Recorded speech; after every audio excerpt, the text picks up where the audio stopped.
මම ඇත්තටම පළවෙනි බස් එක ගත්තේ 2004 දී. හැබැයි මීට කලින් මේ ව්‍යාපාරෙත් එක්ක පොඩි කාලේ ඉඳන් අවුරුදු 9 10 ඉඳන්ම මම මේකේ සම්බන්ධ වෙලා හිටිය පොඩි විදියකින් හරි නිකන් ආසාවට බස් එකේ නැගලා ටිකට් එකක් අරන් මගට ගිහිල්ලා එනවා. ඒ වගේ වැඩ තිබ්බා. ව්‍යාපාරේ පටන් ගන්නවා. ඊට පස්සේ අපේ පාසලේ බස් රථ ඉස්සරහට පස්සට කාපාක් වල එලවනවා. ඔය වගේ දේවල් කරා.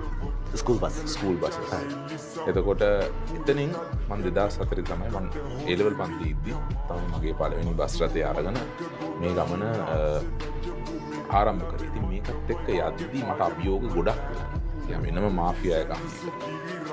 වෙනම ලෝකයක්. බස් එක මේ රූට් එකට දැම්මද නැත්නම් සර්විස් එක රූට් එකට දැම්මා. ඒක දුවන්න ගත්තේ අපි ලුණුගල කොළඹ පස්සර බදුල්ල පස්සර හරහා ලංකාවේ තියෙන දිගම රූට් එකක් කියන්න බෑ. මං හිතන්නේ දිගයි ඒක. ඒ වුණත් ඒක වෙලාව පැත්තෙන් ඒක දිගම රූට් එකක්.